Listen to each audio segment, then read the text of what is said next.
నమస్తే, welcome to our channel. నేను మీ ప్రియాంకరం. నారా లోకేష్ గారు నిన్న హిందూపురం వెళ్ళారు. హిందూపురం వెళ్ళి ఆయన అక్కడ మాట్లాడుతూ కాస్త ఎమోషనల్ అయ్యారు. సో ఏంటి, ఎందుకు లోకేష్ గారు ఎమోషనల్ అయ్యారు, అసలు అక్కడ ఏం సంఘటన చోటు చేసుకుంది అనేది తెలుసుకునే ప్రయత్నం చేద్దాం. మనతో మాట్లాడడానికి సీనియర్ జర్నలిస్ట్ సిఎస్ రావు గారు ఉన్నారు. ఆయన అడిగి తెలుసుకుందాం. నమస్కారం సార్. నమస్తే. నారా లోకేష్ గారు ఎప్పుడు చూసినా ఆయన మాట్లాడే దాంట్లో ఏదో ఒక అర్థం ఉంటుంది. ఒక ప్రెస్ మీట్ పెట్టారు అన్నా కానీ, ఒక మాట మాట్లాడుతున్నారు అన్నా కానీ అది వాల్యుబుల్ అనేది ఇప్పుడు ప్రజలు గుర్తించారు. ఈ నేపథ్యంలో ఆయన హిందూపురం వెళ్ళినప్పుడు మాట్లాడుతూ కాస్త ఎమోషనల్ అయ్యారు. ఎందుకు ఆయన అంత ఎమోషనల్ అయ్యారు, అసలు అక్కడ ఏం జరిగింది? ఇప్పుడు తెలుగుదేశం పార్టీ అన్న, తెలుగుదేశం పార్టీ క్యాడర్ అన్న ఒక ఎమోషనల్ బాండింగ్ ఉంటుంది అధినేతకను క్యాడర్కి మధ్యలో. ఇది ఇప్పుడు కాదు, ఎన్టీ రామారావు గారు పార్టీ పెట్టినప్పటి నుంచి ఒక ఎమోషనల్ బాండింగ్ అధినేతకి క్యాడర్కి మధ్య ఉంటుంది. దాన్ని ఎవరు విడదీయలేరు. అది చాలా స్ట్రాంగ్ బాండింగ్. అది దాన్ని విడదీసేటువంటి బాండింగ్ కాదు, ఎవరు విడదీయలేదు. విడదీయాలని చాలా మంది ప్రయత్నం చేసి వైఫల్యం చెందారు గత 40 సంవత్సరాల నుంచి. సో కాబట్టి తెలుగుదేశం పార్టీ రామారావు గారు, ఎన్టీ రామారావు గారు పెట్టారు. స్వర్గీయ నందమూరి ఎన్టీ రామారావు గారు పెట్టినటువంటి పార్టీ, విశ్వవిఖ్యాత నట సార్వభౌముడు అని ఆయన పెట్టినటువంటి పార్టీ. ఆయన్ని ఒక దైవ స్వరూపంగా చూసేవాళ్ళు, ఇప్పటికీ చూస్తారు. ఇవాళకి కూడా చాలా మంది దేవుని మందిరంలో పెట్టుకొని ఆయన ఫోటోని పూజించేటువంటి వాళ్ళు ఉన్నారు. సో ఆయన అంటే అంత బాండింగ్ తెలుగు ప్రజలకి. ఎందుకు, తెలుగువాడి ఆత్మగౌరవాన్ని ప్రపంచానికి చాటి చెప్పారు ఆయన. అందుకని ఆయన అంటేనే ఒక బాండింగ్, ఎమోషన్, ఒక ఎమోషన్. ఆయన అంటే ఎన్టీఆర్ అనగానే ఒక ఎమోషన్ అది. సో అలాంటి ఎమోషన్ తోటి పుట్టినటువంటి party cadre party Telugu Desam party. సమాజమే దేవాలయం, ప్రజలే దేవుళ్ళు నినాదం. ఆయన నినాదం అది, ప్రజలే దేవుళ్ళని. అంటే ప్రజలతో ఎంత బాండింగ్ ఏర్పరచుకున్నారు. రాజకీయాల్ని అప్పటి వరకు ఉన్నటువంటి మోస పద్ధతి నుంచి బయటికి తీసుకొచ్చారు ఆయన. రామారావు గారు చైతన్య రథం ఎక్కి బయలుదేరితే ప్రజలందరూ తరలి వచ్చారు. లక్షలాది మంది, వేలాది మంది, కొన్ని గంటలు వెయిట్ చేశారు ఆయన వస్తే చూసి ఆయన స్పీచ్ ఇందామని. సో అలాంటి ఎమోషన్ ఉంది, ప్రజలతోటి ఉంది. అలాగే పార్టీ క్యాడర్కి అయితే అసలు అధిష్టానంతో, అధినాయకతోటి బంధం ఉంది.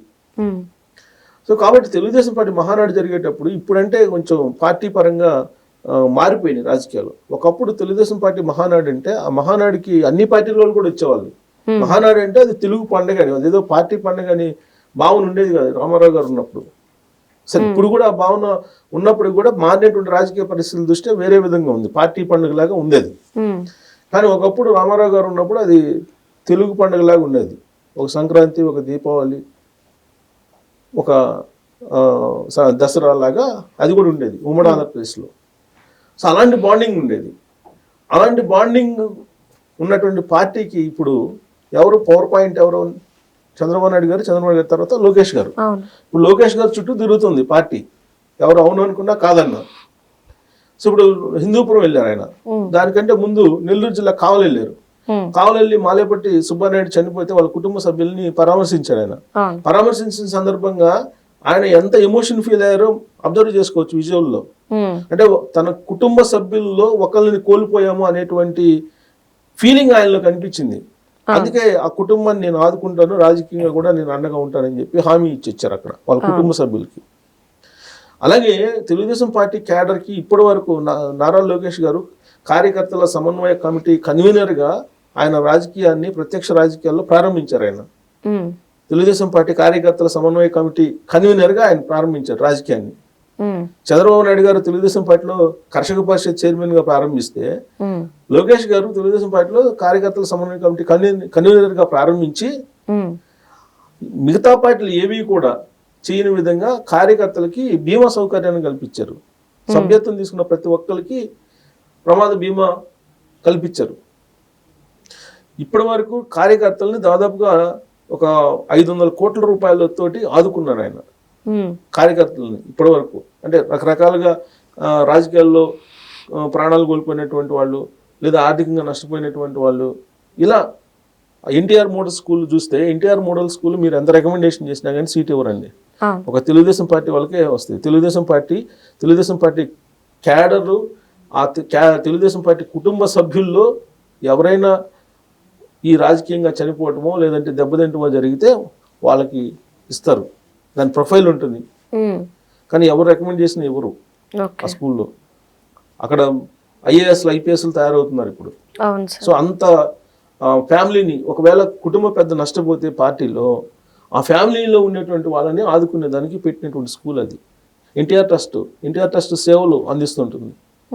సో ఇవన్నీ కూడా ఎన్టీఆర్ ట్రస్ట్ అంటే ఆ పార్టీలకు అతీతంగా అందరికి సేవలు అందిస్తుంది, అది వేరు. సో ఇలా ఎమోషనల్తో కూడినటువంటి పార్టీ ఇది. ఈ పార్టీకి ఇప్పుడు యువ నాయకుడు ఎవరు? లోకేష్ గారు. అందుకే లోకేష్ గారు అంటే ఇప్పుడు బాండింగ్ క్యాడర్కి, తెలుగుదేశం పార్టీ క్యాడర్కి బాండింగ్ ఉంది. అందుకే హిందూపురం వెళ్ళారు. హిందూపురంలో ఆయన మాట్లాడారు, నాకు అక్క చెల్లెళ్ళు లేరు, అన్నదమ్ముళ్ళు లేరు, నా బాండింగ్ అంతా కుటుంబ సభ్యులు, తెలుగుదేశం పార్టీ కుటుంబ సభ్యులతోటే అని చెప్పి మాట్లాడినప్పుడు అక్కడ ఉన్నటువంటి క్యాడర్ కేరింతలు కొట్టారు. ఎల్లో, పసుపు రంగు చూస్తేనే అదొక ఎమోషన్ అని చెప్పి అన్నప్పుడు అక్కడ ఉన్నటువంటి క్యాడరు చప్పట్లతోటి అక్కడ మొత్తం అక్కడంతా మారుమోగిపోయింది. పైగా హిందూపురం అంటే తెలుగుదేశం పార్టీ అడ్డా. 83 నుంచి రామారావు గారు పార్టీ పెట్టినప్పటి నుంచి ఇవాళ వరకు కూడా తెలుగుదేశం పార్టీ వరుసగా గెలుస్తూ వస్తుంది. అక్కడ తెలుగుదేశం పార్టీ అడ్డా అది హిందూపురం అనేది.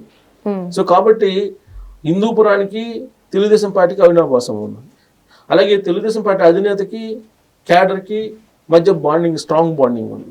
ఆ స్ట్రాంగ్ బాండింగ్ ని ఈయన చెప్పినప్పుడు వీళ్ళలో ఉండే భావోద్యోగం అనేది బయటకు వచ్చింది తెలుగుదేశం పార్టీ కార్యకర్తల్లో. ఎందుకని అంటే ఈ మధ్యకాలంలో ఈ 16 నెలల్లో జరిగింది ఏంటంటే అభివృద్ధికి బాటలు వేయడానికి ఆ పనిలో ఉన్నారు చంద్రబాబు నాయుడు గారు, లోకేష్ గారు. క్యాడర్ని కొంతమంది పట్టించుకున్నారు కానీ పూర్తి స్థాయిలో పట్టించుకోలే. ఆ అసంతృప్తి కొంత ఉంది క్యాడర్లో. అందుకే ఇప్పుడు లోకేష్ గారు దగ్గర అవుతున్నారు. ఇటీవల ప్రజా దర్బార్ పెట్టారు. ప్రజా దర్బార్ పెడితే 4 గంటల్లో 4,000 మంది కలిశారు, వాళ్ళ సమస్యలు విన్నారు. సో ఇప్పుడు మళ్ళా మొన్న అక్కడికి వెళ్ళారు, కావలి వెళ్ళారు, హిందూపురం వెళ్ళారు. ఆయన వెళ్ళి ప్రజల్లోకి వెళ్తున్నప్పుడు అక్కడ ఉన్నటువంటి క్యాడరు వాళ్ళకేం ఇమోషన్లా, అదొక ఎమోషనల్ బాండింగ్కి ఏమి ఇమోషన్ లేదు. సో అలాంటి ఎమోషనల్ బాండింగ్ తోటి ఉన్నటువంటి పార్టీ అది. దానికి ఇప్పుడు లోకేష్ గారు ఐకాన్గా ఉన్నారు. సో అందుకే ఆయన వెళ్ళాలి. ఇప్పుడే వెళ్తున్నారు.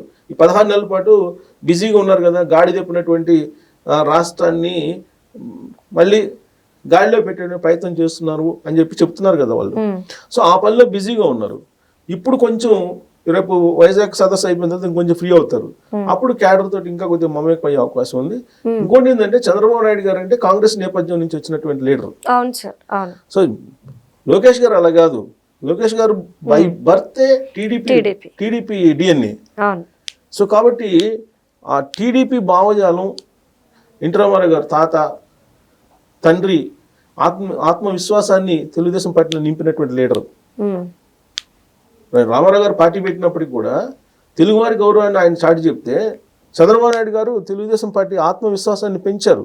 ఇన్ని సంవత్సరాల పాటు పార్టీని నిలపడంతో పాటు జాతీయ స్థాయిలో గుర్తింపు తీసుకొచ్చారు పార్టీకి చంద్రబాబు నాయుడు గారు, ఎన్టీ రామారావు గారి తర్వాత.